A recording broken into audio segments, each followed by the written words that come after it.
Hey, what's up guys, aarava here, and welcome back to the episode of my F1 2021 My Team Career Mode, episode number 18 today for the Brazilian Grand Prix in Season 1. If you guys did miss the previous episode at the Mexican GP, then be sure to go check that one out. That was a very, very good race for us, for the team. It now means we are, 1 point within AlphaTauri now for the Constructors' Championship, and I think, honestly, that fight's going to go on right down to the last race, Abu Dhabi, with the way the dynamics are, with Gasly scoring very well, Sonoda scoring a couple of points here and there, and I'm the only one really scoring for our team, unfortunately, at the moment. So it's going to be a bit of an uphill battle, but we've done really great in Mexico to get here. We've got an aerodynamics upgrade. That Spec 2 on the aero is going to come in now before we get to Brazil, so that's awesome. So we'll unlock, finally, some new upgrades for the aero side. But we've now got a crucial question and a vote I'm going to put to you guys in a straw poll in the description. Do we now stop all spending, in terms of dollars, on facilities and whatnot to save as much cash as we can for a new teammate, or do we want to continue to maybe purchase one more facility, maybe a chassis side upgrade or an engine side upgrade? This is kind of the first major vote I'm going to be putting to you guys since the season began, since the very beginning when I gave you guys those starting votes. So definitely looking forward to seeing what you guys actually go for in the end, as my kind of board of directors effectively for this massive choice, because it might affect how much we upgrade at the end of the season over the winter, and it might affect very much might affect the teammate we get. Talking about upgrades though, in terms of the R&D and not just teammate upgrades, we've got actually an engine power upgrade from Honda themselves, a major one in fact, as I look into the description there. So that's really welcomed for sure, because we were lagging a little bit on the engine side. But to counteract that, one of our ERS upgrades also failed, so we're going to have to kind of repurchase that for half the price, of course. I wasn't too sure about spending any more R&D just yet. We've got 1.6k, decent amount, but of course I was tempted just to wait until that Aero HQ facility comes through, because we don't really have much else to do, to be honest, apart from maybe a couple more durability upgrades and powertrain upgrades, which I don't fancy at the moment at this stage of where we are, where, what the vibe is, basically. I want to kind of delve into the Aero more, so we're actually going to go ahead and advance through and wait until that upgrade comes through on the HQ facility to then unlock some drag reduction, maybe some more front or rear downforce. That's very welcome, because our car is definitely still lacking some pure downforce. But yeah, it's a close fight in the championship you saw there in the standings, and to help that and aid also going into next season, I guess, as we kind of get through to the last 3 rounds, we finally got now that third secondary sponsor slot. We're over 15 acclaim level. Took a while actually, we were sitting on like level acclaim 13, and we were like transitioning between those 2 acclaim levels for what felt like 4 episodes, I think. So it took a while. And in terms of what sponsor we're going to get, we're actually going to re-sign one of the old sponsors we had, which the objective was to out-qualify your rival to get the bonus goal. I think that's something we should be aiming for. I think my rival at the moment in-game is Esteban Ocon, so well and truly we should be aiming for him to out-qualify him. Alonso, sometimes difficult. He's a very good driver, of course. Ocon, though, in that Alpine here in the game, I think we should be looking to out-qualify him. So we've gone for that. So I've just chosen sponsors that I think, personally, I know that I can hopefully actually do. The goals, I mean, in terms of getting the bonus payments, because, even though the base payments is nice, you want the bonus ones, because sometimes, in most of these cases, the bonus payment is essentially like getting double the amount of money, basically, every single time. We've got a department event now for the personnel to do with Callum Ilott then, and this was a very difficult one to actually decide. So it's about overworking him and about maybe giving him a rest, and if we accept, giving him a break, he'll have +10 awareness, but -5 racecraft. If we decline it, it's the other way round. So racecraft is him, wheel to wheel, battling, going for overtakes. Awareness is, I think if I remember correctly, avoiding incidents, not getting into trouble, maybe, if he gets caught up behind someone, maybe. So it's difficult to know which one I wanted to go for. To be fair, if I really think about it now, it's not going to make much of a difference, because he's just not really that great and right up there in any positions to get points where it matters. But in the end, I am going to go for accepting, not really because of the +10 awareness and -5. I almost just thought of it in a more human way of, if I was actually a team boss, and in a more human way, I wouldn't want to overwork my driver. I would want to give him a break, because, if you overwork someone so hard, they're going to burn out. So let's give him a rest. +10 awareness, -5 racecraft. It is what it is. Like I said, probably won't make a difference. Finally now, though, as we go and advance through towards the Brazilian Grand Prix, we get a failure on the chassis front. That's annoying. So the tyre upgrade we purchased has failed. So we have to repurchase that for half the price. price again. But first and foremost, before we do any of that, I want to buy a new drag reduction update because the Aero HQ facilities come through. So we've unlocked a raft of new upgrades on the Aero side that we can purchase, and that will come in before Abu Dhabi. That's going to be useful because I still think our car is rather draggy, and at the moment that's going to mean we can't repurchase the tyre upgrade just yet, but I'm going to wait till halfway through the race weekend, basically, once we get through quick practice to see how many points we have, and then we can decide maybe what to repurchase in terms of that failure, and also we had a failure on the engine side as well. But it's almost a good thing we didn't go ahead and spend more R&D on repurchasing some failed upgrades, because I just actually missed it at the start when I loaded into the race weekend. They seem to have removed the cutscene they used to have on the previous games. Now you just get an audio cue from your engineer, but an R&D regulation change has hit. I didn't think we were going to get one. It's so late into the season, but we've been hit with one. But thankfully, it's the two I don't care about: powertrain durability. Hallelujah, because I would have been so annoyed if all the upgrades we made on the Aero and chassis were going to be in the bin and we're going to be at risk. It's just the engine one, and we've hardly done any engine upgrades and even durability ones. The ones that Honda bring and that the manufacturers bring, that's all you know, adapted straight away. But the ones that I've purchased this season are the ones at risk. But you can see a couple of them are really, well, a lot of them are really cheap because there's actually, because the adaptation price is half the price of the price you purchased it at. So, for example, the engine upgrade, the very first one on the engine power, I bought for 0 R&D because I got such a discount. So, to adapt the part is 0. So, that's amazing. So, really, you can see there's only a couple of hundred R&D we need to adapt every powertrain upgrade. Durability, I'm not too fussed about. We know that probably there is going to be a patch coming eventually for the quick practice bug where it's wearing out the engine parts too much. So, really, what I'm going to concentrate on right now through this next episode or two is getting enough R&D to buy all the adaptations for the powertrain upgrades, and then rebuy the failed upgrades I have on the chassis side of things, and then right at the end, if I feel like it, maybe adapt some of the durability. But I'm also very tempted just to save as much R&D as I can for actual upgrades on the Aero and the chassis side over the winter break, where you have that, you know, a good amount of time to actually upgrade the car rapidly through one season to the next. So, yeah, we've gotten quite lucky with that R&D reset. We could have really been stuffed, essentially, if it reset Aero or the chassis. So, thankfully, just the engine side and durability, that's fine by me. That's probably the best scenario for our team, really. And like I said, going through quick practice and getting a little bit more R&D allows us to then go through in the middle of the race weekend and adapt these parts. So, we've already adapted all the engine power upgrades I purchased. We have the pending ones. Remember, I already have pending fuel and ERS upgrades that are still not coming in. Once they've come in, I have to actually then spend straight away to adapt those parts. That's the only annoying thing of having the engine side being the thing at risk, is that we had pending upgrades, and those will straight away be at risk as soon as they come in, basically. So I'm going to have to spend some more R&D just to keep them for next season. But it is what it is.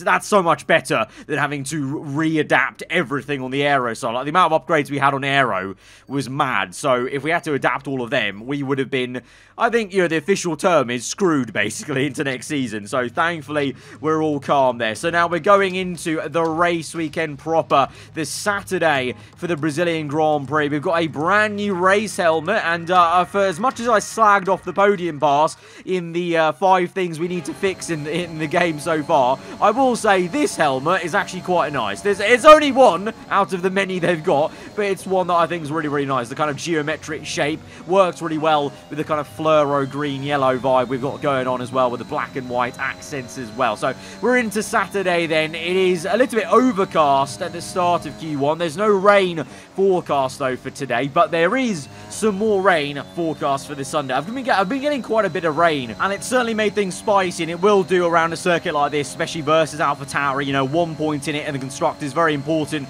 and it will be important for us to get through to the second part of quali, not just for the fight with AlphaTauri, but also just out qualifying Ocon, remember, for the bonus payment on the sponsor, and we get through by the skin of our teeth. 2/10 there, or just just over 1/10 really, if you look close enough, between myself and Kimi Raikkonen, P16 to 17, Ilott P18, at least is ahead of an Alfa Romeo and one Williams and both Haas cars, but we've got a little bit of time to find and dig deep maybe to try and get one over Esteban Ocon. It is very close, you know, 1.433 there to 1.590, so it will be a close fight. Alonso is firing on all cylinders for Alpine, the other car, and looks like Alpine in the hands of him are a little bit too quick maybe, and the same with Gasly. He's looking very quick again, but the race is a different story, of course, and we shall see what we can do there. But first and foremost, let's just go and try and do the best job we can in Q2 and give it our all. So we've set one lap already on a scrub set of tyres. By that I mean the set we used in Q1,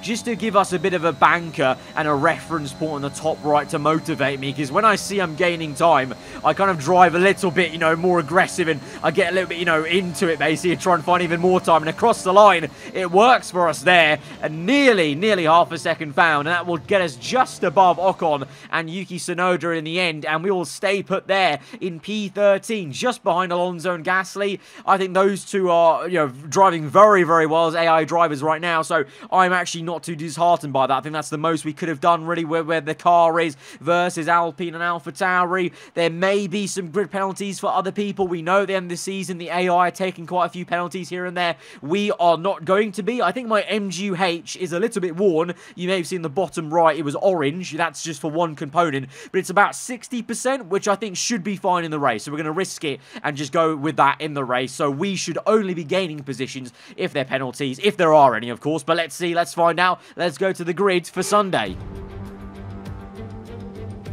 Welcome along then to the place where heroes and history are made. It's where the 2008 title was decided in the final corner. And it's the place, a year later, that Jenson Button stormed through from 14th on the grid to claim his one and only Drivers' Championship. It's Interlagos, and it's time for the Brazilian Grand Prix. Interlagos, always a very special race here in Brazil. It's a 2.7 mile circuit with 9 lefts and 6 rights for a total of 15 corners.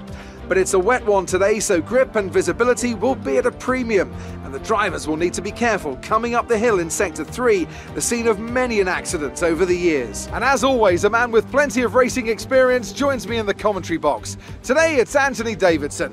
Tell me, Ant, you're no stranger to surviving the melee of Turn 1, so how do you keep out of trouble when there's so much going on around you? There are 3 main things to worry about there, Crofty: positioning, awareness and discipline. First, you have to put your car in a bit of space and make sure you have room to react to what the others are doing. Then you have to watch your mirrors and listen to the sounds around you to get a sense of where everyone is. And finally, just don't get too greedy. Just because a gap exists doesn't always mean you should go for it. With the race minutes away from starting, here's what today's grid rundown looks like. Good job yesterday from Valtteri Bottas. The Finn starts from pole position, and it's Lewis Hamilton alongside. Considering the rest of the grid, we have Perez, Vettel, Lance Stroll and Fernando Alonso. The owner driver, Ricciardo, they've taken a grid penalty. Verstappen and Lando Norris. Russell, Raikkonen, Charles Leclerc and Sainz. They'll be starting further back after an earlier grid penalty. Tsunoda, Latifi, Mick Schumacher and Nikita Mazepin. Ocon, they've taken a grid penalty. Ireland, Gasly and Antonio Giovinazzi starts from the back of the grid. And with preparations almost complete, let's head down to the track.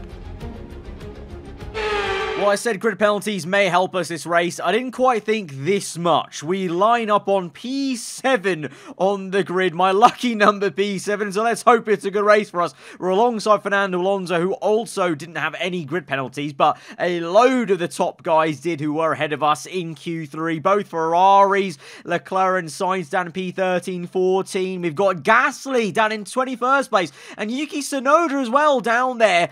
So both our rivals at AlphaTauri outside the top 15 on the grid, on the starting grid. That's really great news for us. So already I'm feeling confident that we can outscore them and get that spot they currently occupy in the championship.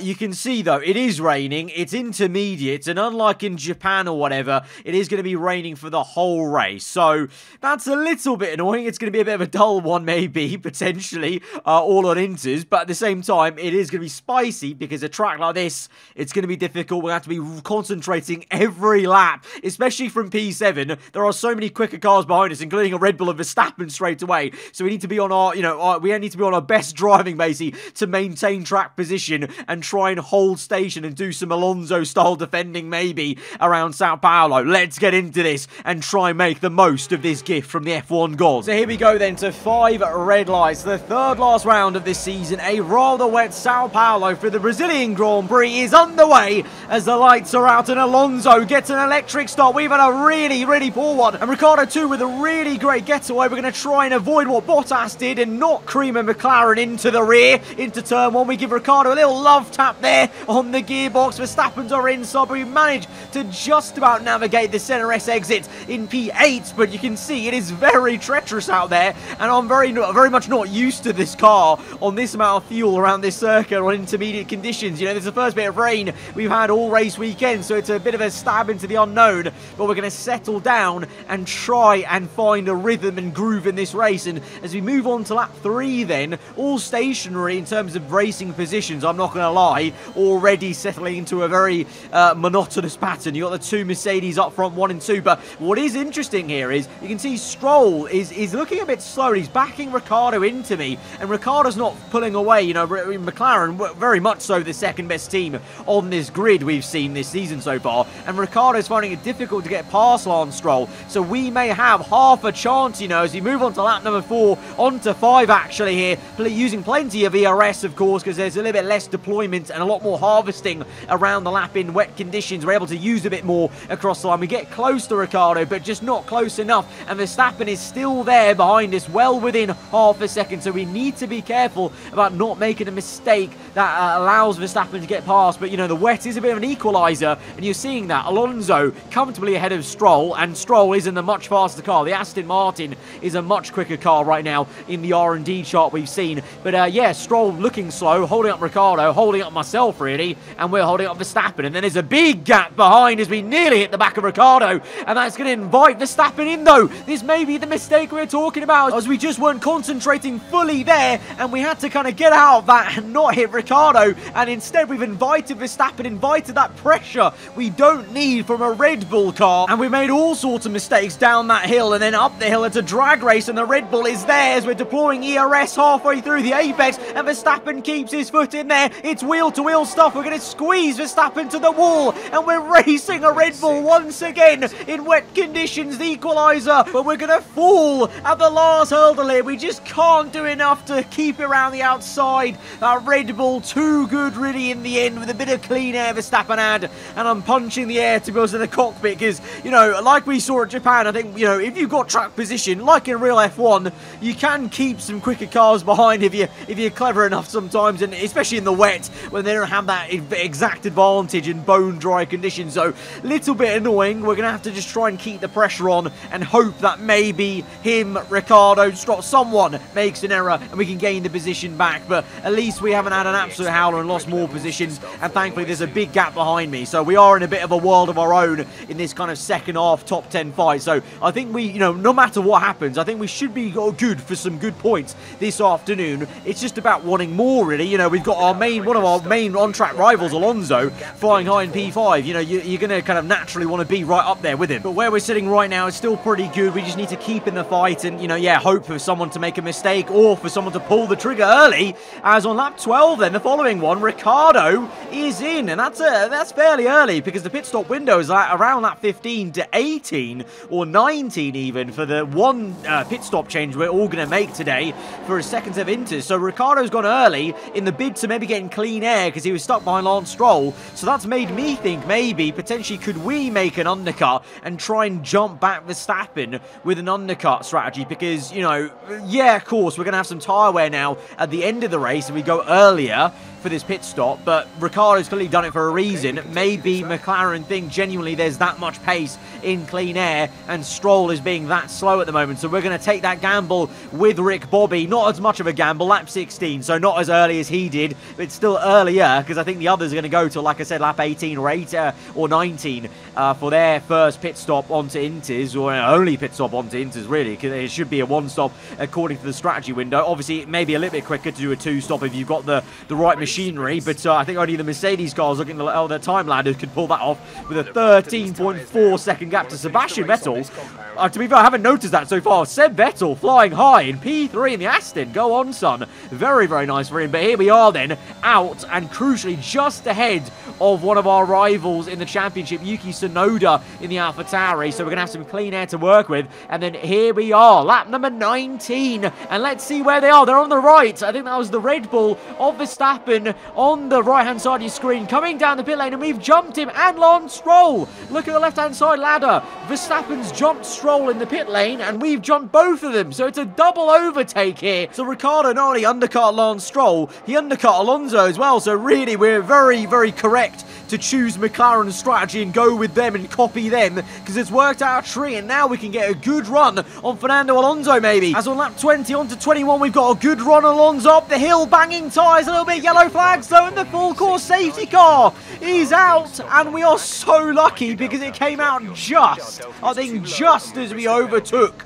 Alonso. So we've not been told to give the position back. I think quite literally as I overtook him, got my nose ahead of his nose, we got the full course safety car out. Yellow flags in sector 2, I think that was, and the safety car is here. Well, we're going to have to wait behind it as I don't know what to do here. Oh, we need to pass safety car then. So for a second there, I thought we were going to get caught up in it like it did at Bahrain, remember, where the safety car kind of picked up the wrong people, basically. I think they fixed that, thankfully, in a subtle patch in the game. But in terms of the safety car being out, I don't really know actually what happened, to be honest. This is the only thing I've got for the replay, is an Alpine and Haas colliding, I think, and going off. That was. So that's why the full course safety car was called out there. And then here's a replay of what happened with myself and Fernando. So we just got a really great exit. Alonso is really slow up the hill, bang tyres, get ahead of him. And then as we cross the line, that's when the full course yellow came out. And underneath the safety car, Daniel Ricciardo is coming in for a second stop then. And I wonder if is this for damage or anything, because this is a very weird stop. Maybe he's facing that much tyre wear, and his really early stop has cost him here, because yeah, he's come in, there's no front wing change. So Ricciardo, it may have worked for him to undercut some cars, but he's got too much tyre wear, he thinks, to come in. And that's maybe a worry for us, because we did come in earlier, not that much earlier than Ricciardo though, so I think we may just be okay. So we're now up into P5 here, behind Perez, Vettel in the two Mercedes. Hamilton, by the way, is the one leading, so that's massive for Hamilton and his championship fight versus Bottas. Bottas the one leading the way right now, but on the restart, Checo a bit slow and a bit vulnerable maybe into turn 1. We're a little bit wide though on the entry there. Can we get the nose in? Not quite. Perez cuts across us, a little bit of contact made, and the car wobbles about as we kind of get the balance way out of whack there. That little love tap on Checo's rear end really did not help us there. And Fernando Alonso is making the bold dive. Alonso, the 40-year-old, right now in real life, he's lost none of that pace we saw at the Hungarian Grand Prix in real life, and here in the game his AI is really going to work down the inside, and we've locked up, we've gone wide. Fernando's pressurized us into a mistake. We're just about coming back on track ahead of Stroll. It's very close, and we just live to fight another day. I'm just thankful about that, because that could have been so horrendous up that hill. Anything could have happened, well and truly, but that was really a little bit annoying. Another mistake really in the wet. You know, they're easy to do, but yeah, Alonso putting the pressure on me, and we just went a bit too quick into that right-hander, wanting to carry a bit too much pace, and locking up on the front right, I think it was, just meant the car just spewed straight off, basically. I was like a passenger almost, but we just about held it and kept the car going on the runoff area to just keep this in P7 at least. So frustrating that it may be to be down from P5 to 7, at least we're not out of the race, or, you know, we've not had damage or whatever, and both AlphaTauris are still out of the points, I believe. So, you know, that's still great news for us in the championship. And you can clearly see on lap 28 and into lap 32 then, with 4 laps to go in this one, we've got some good pace, and Alonso's looking slow. He's actually backing for Verstappen into me. So again, we're chasing after some quote-unquote quicker cars that are looking slower these days, thanks to a car ahead of them, basically. And Fernando, after overtaking me, is now doing me a favor favour maybe, because Max does look quite slow, and he does look like he's lost some pace. Maybe he's facing some tyre wear. I will say my tyres are a bit cooked. You can see in the bottom right, we've got that orange symbol next to my engine. We've got the worn out MGH, but the tyres are also a little bit worn, and Verstappen's in! Oh, Verstappen's in. He peels into the pit lane. He's making a late pit stop, and so we're up into P6 then.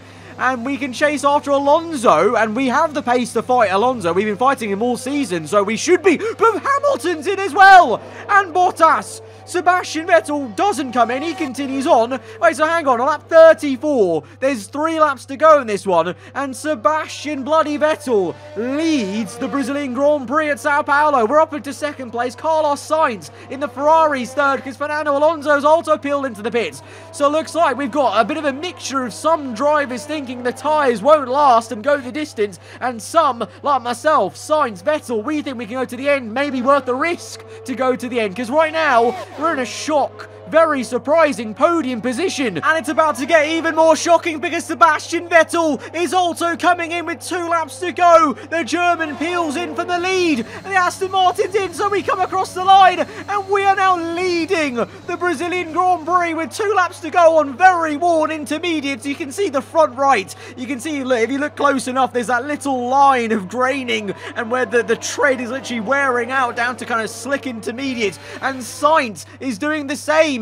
And Hamilton, look how quick Hamilton is. He's already caught up a pit stop to us. This is how quick he is on new inters. So maybe it's worth the gamble of pitting in, but we've already made our gamble. Sainz has made his gamble. Surely he's got, oh, as he defends against Hamilton, surely Sainz has to just firm this with me. And both of us are kind of holding hands almost on the last lap, trying to just keep this through. Yuki bloody Tsunoda is up into P4 as well. He's risked it. Tsunoda's risked it by staying out, and he's up into P4 and AlphaTauri. So both of us, ourselves and AlphaTauri, flying high. But it's not Gasly the one that's trying his best. It's Tsunoda here. But on the second last lap, you can see my pace is really slowing. The tyre wear is kicking in. I'm understeering all over the shop here. I'm just trying to slow down the car, basically. The front end, there is no front end. The front tyres, I think, are at 80% or more worn. And Sainz and Hamilton now have a great run. And it's the Ferrari that's going to attack me. We go to the inside to defend the inside line.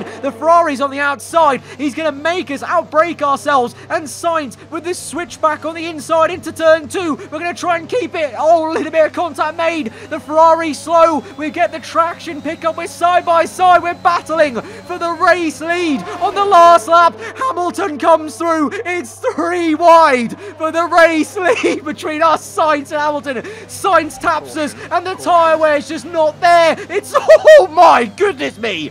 We just about hold the car through. I think that's one of the McLarens out the Grand Prix. And we've just held it. We nearly put it in the wall. My life flashed before my eyes. But it's still Carlos Sainz in the lead in the Ferrari. Hamilton on fresh inters in second. We've just about, though, recovered from what would have been a crash in the wall. And we're still here in P3. But, oh no! The tyre! Look at the front right. It's 100%. We've got a puncture. We've got a puncture. Oh no, it's delaminating. Oh, the carcass is completely ripping apart from the sidewall. This is unbelievable. What a last lap at Sao Paulo. Tsunoda's through. No. Oh, Tsunoda, Bottas, Perez. The tyre is completely destroyed. The carcass has completely come off its threads, and it's now delaminating. And so Carlos Sainz will win this one. And we're going to come home after all of that in P6. Oh my God. What was that last lap? What was that? We had a 3-way battle for the lead, and it ended with us having a puncture, and we've somehow limped home for P6. Oh my word. We've witnessed some great battles around the historic curves of Interlagos today, and they've taken a fantastic win. What do you think it was, Ant, that gave them the edge over the competition today? Well, the safety car completely changed the race, didn't it? It's hard to say exactly what would have happened without it, but there's no question that they came out of that situation in a good position. Here come our winners now. A thrilling race and a tremendous effort by Ferrari. Their history is well known, so it's no surprise to fans the world over to see them come out on top once again. What an unbelievable race ending. What a podium. Carlos Sainz gets his first win in Formula 1. And for Ferrari, top step, Hamilton recovers to second with an extra pit stop. Yuki Tsunoda, the Japanese youngster, the rookie in Formula 1, gets his first podium ever. And an AlphaTauri podium, which is really bad news for us because it was looking so good for us. Maybe at least a minimum podium, maybe a win, and it's gone to P6. And in the end, AlphaTauri gets some very crucial points over. So with 2 rounds to go, AlphaTauri now go from having 1 point over us to 8 points back over us. So it's game on again. Tsunoda's done enough. He was there to pick up the pieces. It was just really unfortunate for me today because you just can't predict when that punch is going to come. You saw that. It went from, what was it, 85% worn to 100, just like that. So that was the RNG, the randomness of the puncher just coming in. So if we were luckier, we could have maybe just about made it through in P3 without the puncher. But it happened, and it happened probably at the best place, you know, just at the end of the lap.